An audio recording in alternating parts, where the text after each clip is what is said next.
So what's it like to own a GS 1250 Adventure after a year? So here we are on the old GS 1250 Adventure, doing a bit of off-roading. Not something I'd normally do, but for the video I thought we'd go and find a nice little spot to have a little walk around and a chat about the bike.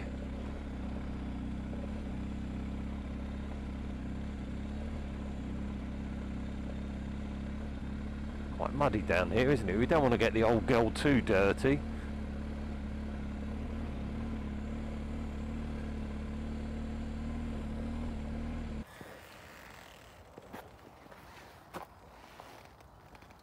So here it is, before we have a ride. So we've already been through all the bits I've put on it, but we'll just have a quick recap.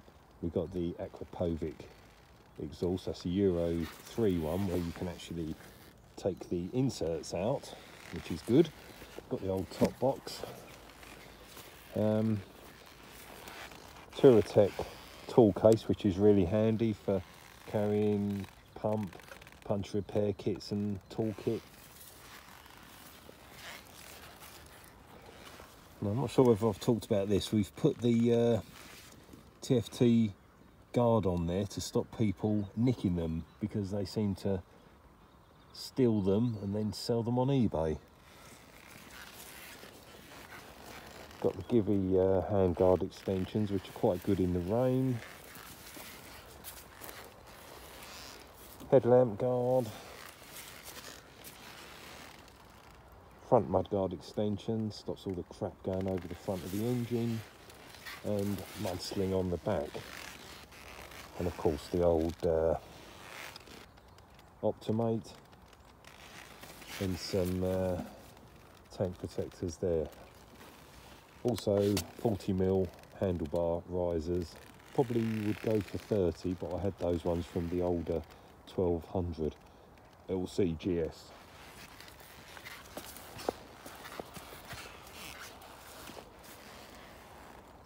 Right, let's have a ride.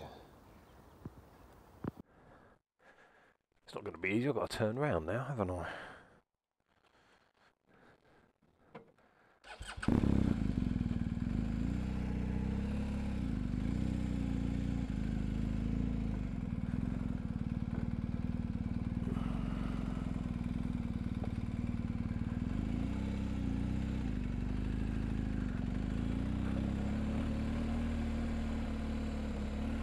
So of course you can obviously, well, can you go off-roading on a GS? I mean, you can. More than you could go off-roading on a Fireblade or a S1000RR. It's a bit like a Range Rover, isn't it, really? You know, you can go off-roading, but would you really want to? But they are good for, you know, if you're out in the middle of nowhere on some dusty roads, they're perfect.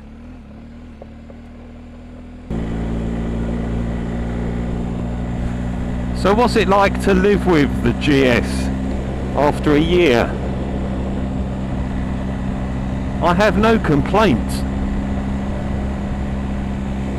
It's a really nice bike. Really comfortable to ride, performs very well.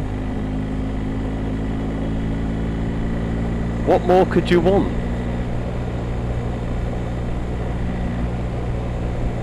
Generally averages sort of around 50 to the gallon or a bit more.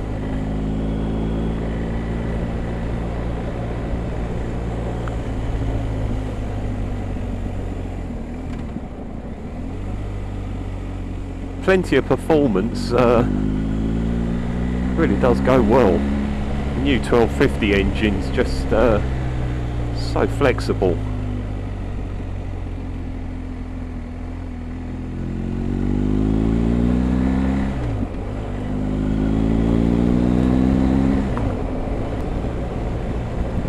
Have I had any problems with it? No. All I've had is a puncture.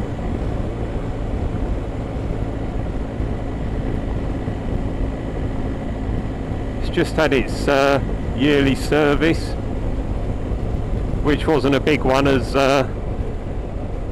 it only done 5,000 miles. The cost of that was £218.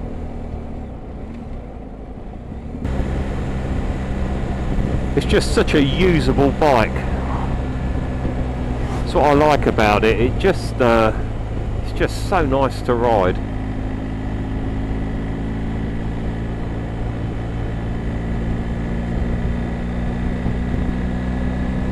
For some reason they do get some bad press from motorcyclists, but I'm sure they haven't ridden them.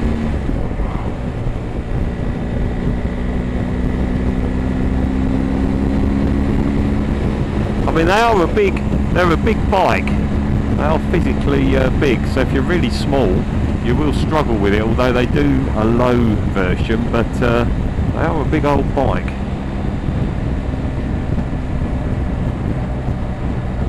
I mean, the range on it's just amazing. You know, if you're riding,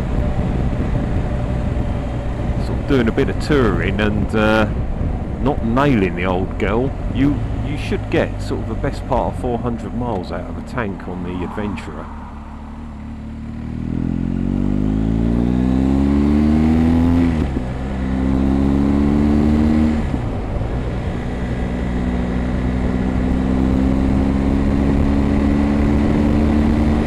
I mean, it really all boils down to what sort of riding you want, what sort of bike you want, really, doesn't it?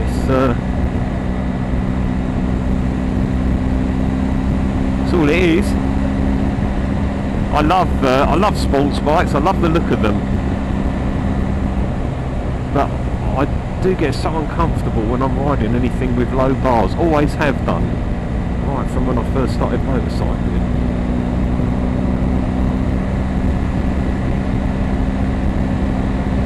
Not to say that I won't have another sports bike of some description, but yeah, they are a little bit on the uncomfortable side. Whereas this, you can just ride it forever.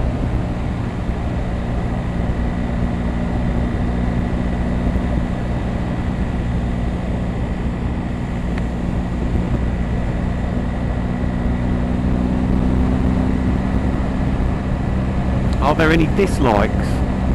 I mean, there's not really. The gold wheel rims I probably wouldn't have. I mean, they came on this and I did like the look of them. But would I have them again? Probably not. They're a little bit difficult. Well, they're not difficult to keep clean, but they do. They get discoloured with the brake dust, and unless you wash the bike constantly, it takes a bit to get them off after they've been on there. I don't really like using all this wheel cleaner stuff because that can be a little bit corrosive sometimes. Yeah, the black wheels I think would be better.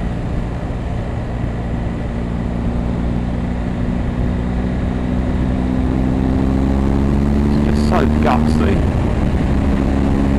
The TFT screen's nice, very visual. You can see exactly what you want to see. Not great for motor vlogging because it shows you when you're speeding. BMW riders not acknowledging other motorcyclists. Having said that, I remember years ago that they were a bit snooty, sort of going back 30 years. But I think that's all changed a bit now. I don't give a shit what bike I'm on or what bike you're on. As long as we're riding bikes, that's all that matters. All nice and dirty. Look at all the sand on the road. We've had a lot of rain, it all washes off the field.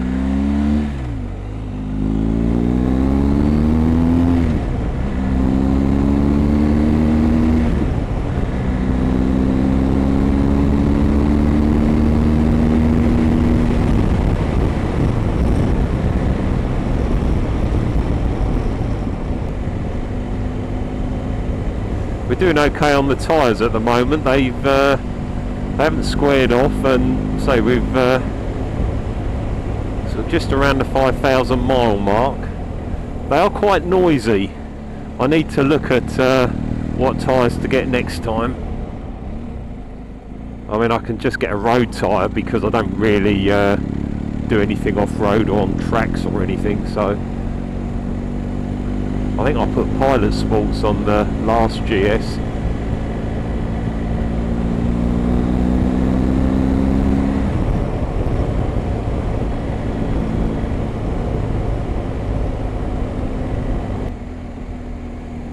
The trip computer's not hard to operate. I never really use it, but I must admit the other day when I tried to reset it, it wasn't a 2-second job.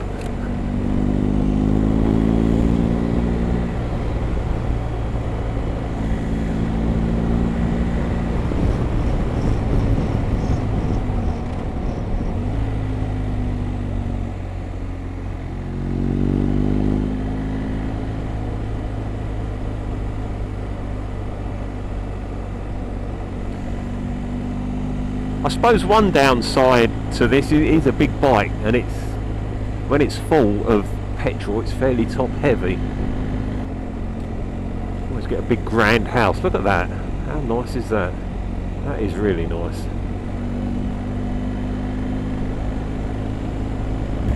So yeah, after the first year of owning the bike, what can I say? I think it's brilliant. I love it.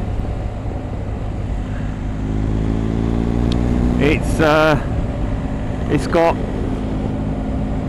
a really good tank range. It's really comfortable. I mean, I've done 570 and 740 miles in a day on this, and the 740 one was tiring, but that was a long day. But the 540 one was really enjoyable, apart from it was a rather hot day in July. But yeah, just fantastic. And it's weird, you know, it's one of those bikes. This is the second sort of new GS I've had now, and I've got my old 2010 anniversary one that I use in the winter. But yeah, I will definitely get a third one if I can afford it in a couple of years' time. Probably, I think they're bringing a 1300 out, so yes, that'll be the one for me.